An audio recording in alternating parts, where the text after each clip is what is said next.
Moving on, let's talk about some factors that affect the force that's generated. Now we're going to speak about several different factors today. That's mostly what we're going to speak about going forward. But we want to understand that tension is produced by a muscle fiber. Within that muscle fiber are myofibrils. I'm going to keep repeating that. And within those myofibrils are repeating sarcomeres. And within that sarcomere is active actin and myosin having cross-bridging happening, right? Active cross-bridge cycling. And so the more cross bridges that we have, the more force we generate. This makes sense. If we have 2 sarcomeres contracting, we're going to generate a set amount of force. But if we have 100 sarcomeres cross bridge cycling, we're going to have much more force generated. Okay? And then it also depends on how many fibers are contracting. Now, as we know, not all fibers contract as you lift different loads. You have to have recruitment. We're going to talk about recruitment later on, but you're not always using all of the fibers in the muscle. Right? The heavier the load gets, the more you call on more muscle fibers. If you're lifting, I'm lifting a pencil, right? I'm not going to be using all the fibers in my bicep muscle, maybe 1 or 2 or 3. As that load gets heavier, I call on or I recruit more fibers to help generate more force. Okay, so the number of fibers that are contracting is going to influence how much force that muscle generates. The second factor that influences the force is the frequency of stimulation. When we talk about the frequency of stimulation, we mean how fast are action potentials being fired? How fast are we stimulating this muscle? Okay, and so there are 2 ways that we can increase the force. The first one is trap, and then the second one is summation. Now on this slide is a graphical representation of trap. So trap is this phenomenon, right? We have, again, this muscle, we got tension, we got time. We stimulate this muscle here. It's going to start contracting, it's going to get to a maximum, and then it's going to drop off. Now, in between here, dropping off means that we fully relax, right? Force gets all the way back down to 0, and so we fully relax here. Now, if we stimulate this muscle a second time, what we notice is that the force generated here somehow becomes more, right? Trap is not fully understood. Why? Because we would expect that if the muscle fully relaxes in between, that the next time we stimulate it, we're going to have a new contraction. But we don't see that. We see with trap that the force generated somehow becomes more. So the next time we stimulate this muscle, the tension increases. It fully relaxes. The next time we stimulate it a third time, the tension is even greater. It fully relaxes. The 4th time, it gets even more until it plateaus. It plateaus at the maximum tension that this muscle can generate.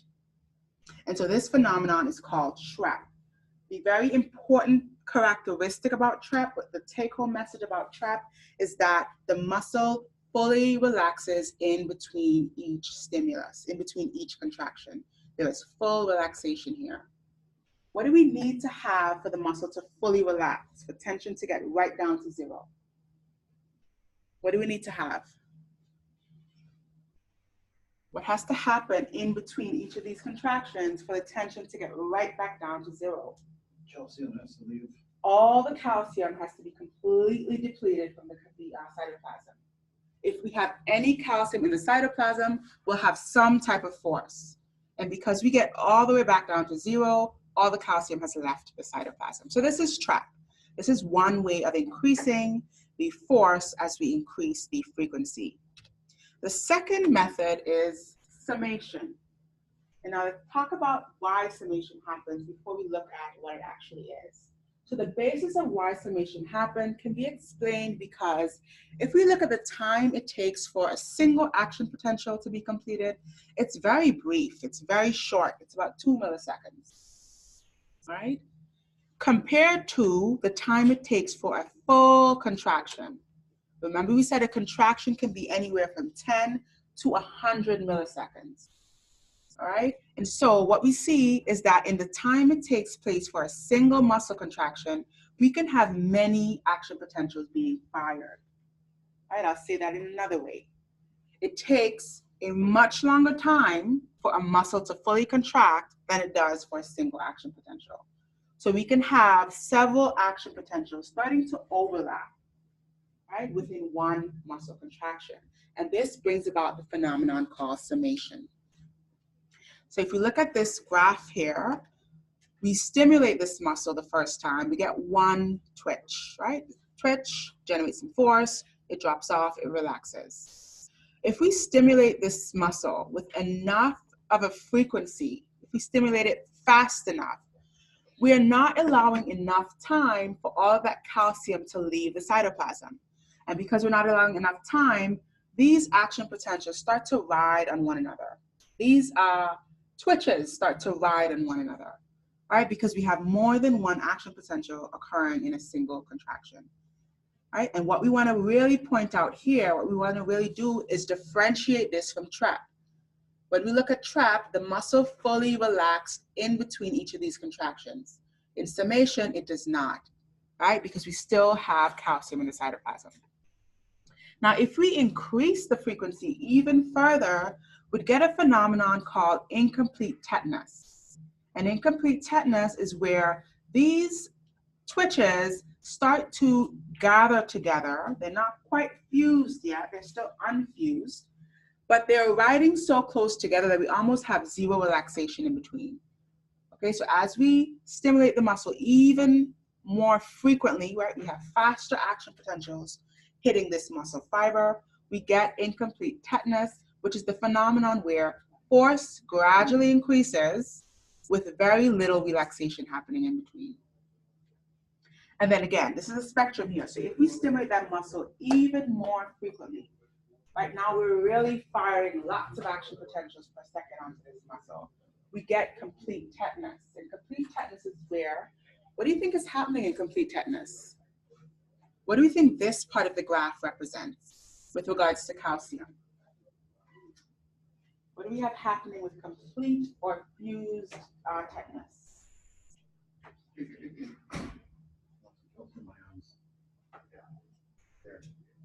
So what about calcium? Looking at that graph, tension remains high. So what do we say about calcium? We have lots of calcium. Is it leaving the cytoplasm at all? No, right? It's not.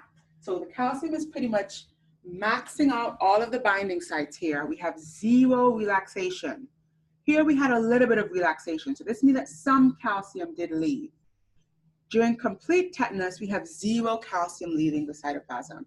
This muscle is completely maxed out. And if you stimulate it anymore, we're going to get to what we call maximum tetanic tension. This is where the muscle is pretty much fried. It's done. It's contracting as hard as it can. It's being stimulated as fast as possible. And at this point, we can't generate any more force, right? This is complete tetanus, which eventually leads to maximum tetanic tension. Right? Okay, so we spoke about the causes of summation and tetanus, right? This is where lots of calcium is in the cytoplasm. It's going to bind up all the troponin. And so if we stimulate that muscle repeatedly, we're not going to have enough time for relaxation in between. We're not going to have enough time for calcium to leave. And so calcium builds up in the cytoplasm. And so we have all of the troponin being bound to calcium. Calcium is now maxing out those troponin binding sites. Cross-bridge cycling is also maxed out. We can't have any more cross-bridge cycling. And because we cannot have any more cross-bridge cycling, this tells us that we cannot generate any more force than we're currently generating. All right? And at this point, this is called maximum tetanic tension or maximum tetanic contraction. After this, the muscle is going to give out. It's going to stop contracting altogether. And we're going to start approaching what we call muscle fatigue, which we'll talk about in the next packet. Okay. All right, moving on, we're going to speak about the remaining factors that influence force generation. We'll talk about fiber diameter. Now, because we said that the amount of force a muscle can generate depends on the amount of cross bridges, right? We know that to be a fact. More cross bridges means more force. Less cross bridges means less force. If we increase the fiber diameter, we're going to have more what? What do we have more of if we increase the diameter of a muscle fiber? Then I have more stuff inside that muscle fiber, more myofibrils, more sarcomere, more cross bridges. And because we have more sarcomeres, more cross bridges, we now have more force. So the more cross bridges we have, the more sarcomeres we have, the more force we can generate, right? Now, bearing this in mind, or having said this, we want to bear in mind that there are two things that we cannot change about muscle. We cannot change the number of fibers. When you're born with the number of muscle fibers that you're going to have in that muscle, period. You cannot change that. So my biceps muscle, whether I bulk it up really big or it's really atrophied, it always has the same number of fibers. What we can change by exercise and other things is the number of myofibrils that are inside that single fiber. All right, I'll say that again. If I'm born with 10 muscle fibers, which is the functional unit, the muscle cell. If I'm born with a set number of that, I'm born with 10, I cannot make that become 20, and I cannot make that become 5. It's always going to be 10. What I can do is I can change the size of each fiber by adding more myofibrils into it. All right? And that's how you bulk up your muscle. When you go to the gym and you make those fibers bigger, you're actually adding more fibrils inside of each fiber. Okay? The second thing we cannot change is the number of actin and myosin on a single sarcomere. That is constant. If you took a muscle, took a sarcomere, took a single sarcomere, looked at the number of actin and myosin in that sarcomere, that cannot change. Okay, but what we can do again is call for more sarcomeres. How do we call in more sarcomeres? How do we increase the sarcomeres? By increasing the myofibrils, right? Adding more myofibrils. And that is how we bulk up a muscle. Okay? So the take-home point here is the larger the fiber diameter, meaning there are more myofibrils in the muscle fiber, the more force we'll generate. The second take-home message here is we cannot change the number of fibers, and we cannot change the number of actin and myosin filaments on a single sarcomere. What we can do is we can bulk up that muscle, we can make it bigger, we can add more myofibrils, and that will help us generate more force. This is why bigger muscles can lift heavier loads. They're generating more force, right? The fiber length. Let's talk about the length of the fiber. When we talk about this, we're really speaking about the level of overlap, right? So by now we understand what's happening at the sarcomere. We know that actin is overlapping myosin, dragging is happening, all that good stuff. At rest in the body, there's a certain length at which actin and myosin are in the body. There's a certain length that the sarcomere is in the body. And so there's an optimal length to give us the maximum force. This is the maximum force that the muscle can generate because now we're having maximum amount of cross bridges. And this happens in situ. So in situ means the way it is in the body, the way it is naturally occurring in the body. So in the body naturally, a muscle is not just sitting around floppily, is it? It's connected at 2 points. Where is it connected to? Where's a muscle connected to? It's connected to 2 bones, right? It's connected at the origin, it's connected at the insertion.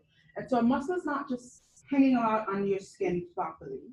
It's actually suspended, it's stretched. It's attached at 2 points to 2 different muscles. And so in that way, it's being pulled to be in that optimum length in order to facilitate the maximum force generation, okay?